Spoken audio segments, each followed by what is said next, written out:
ప్రవర్తిస్తున్నారు. ఇప్పటి వరకు మనము తెలంగాణ రాకముందు వలస పాలకులు, ఆంధ్ర ప్రాంత పాలకులు మన బతుకులను సిద్ధం చేసిరని చెప్పుకుంటున్నాం.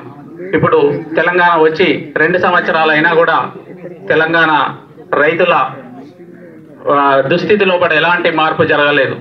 రైతు రుణమాఫీలు ఏకకాలంలో ఒకే దఫాలో మాఫీ చేయాలన్నా కూడా ఇప్పటి వరకు ఆ రైతు రుణమాఫీలు ఎప్పటి వరకు జరిగినాయి, ఎంతమందికి అందినాయి, ఎంతమందికి సకాలంలో వాళ్ళు చేతికి వచ్చింది, ఆ సకాలంలో చేతికి వస్తేనే కదా వాళ్ళు పంటలు మళ్ళీ వేసుకోవడానికి అవకాశం ఉంటుంది.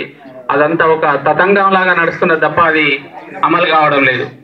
అదేవిధంగా రైతులకి బాసటగా ఉండేందుకు ఈ ఏరియా లోపల మంచి మార్కెటింగ్ సదుపాయం లేదు, ఒక కోల్డ్ స్టోరేజ్ ప్లాంట్ లేదు. ఎప్పటి నుండో విద్యావంతుల వేదిక దీని మీద డిమాండ్ చేస్తున్నది.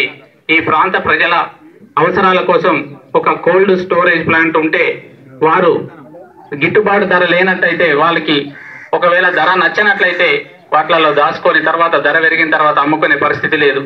ఏదో ఒక విధంగా మధ్యవర్తులకు ఇచ్చేయడం, మధ్యవర్తులు మాత్రం వాటిని నిల్వ చేసుకొని తర్వాత అమ్ముకోవడం జరుగుతున్నది. ఆ విధంగా రైతులు బాగా నష్టపోతున్నారు. కావున ఈ ప్రాంత ప్రజల కోసం ఇక్కడ ఒక మార్కెట్ సౌకర్యము మరియు కోల్డ్ స్టోరేజ్ ప్లాంట్ కంపల్సరీని కావాలని ఈ రైతు సదస్సు సందర్భంగా మేము డిమాండ్ చేస్తున్నాం.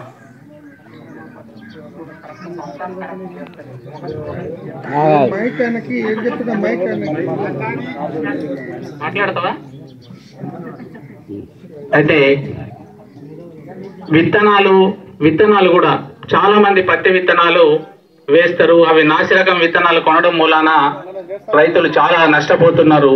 దానివల్ల బాగా నష్టం జరుగుతుంది. కాబట్టి ఈ విత్తనాలు, ఎరువులు కూడా ప్రభుత్వ ఆధ్వర్యం లోపల మంచి మేలు రకం విత్తనాలను పంపిణీ చేయాలని మేము ప్రభుత్వాన్ని కోరుతున్నాం. అదేవిధంగా రైతులకు కరెంటు సమస్యలు లేకుండా ఉన్నట్టయితే వాళ్ళు వ్యవసాయాన్ని సక్రమంగా నడిపించుకుంటారు.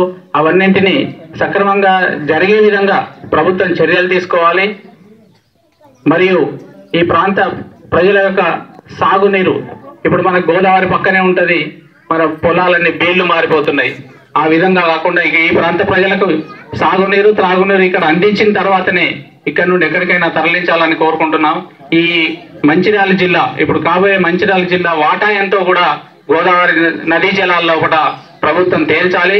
దాని ప్రకారమే ఇక్కడ నీళ్లు ఇచ్చిన తర్వాత మాత్రమే ప్రభుత్వం ఇక్కడ నుండి నీళ్లు మిగతా ప్రాంతాలకు తరలించాలి. మిగతా ప్రాంతాలు కూడా మన తెలంగాణ ప్రాంతాలే అయినప్పటికీ ఈ ప్రాంతాన్ని ఎండబెడుతూ ఇంకో ప్రాంతానికి నీరు ఇవ్వడం అనేది అది మంచిది కాదు, ఇక్కడ ప్రజలకు కూడా మంచిది కాదు. కాబట్టి ప్రజల సౌకర్యార్థం ఇక్కడ సాగునీరు, త్రాగునీరు అందించి ఇక్కడ నుండి నీరుని తరలించకపోవాలి.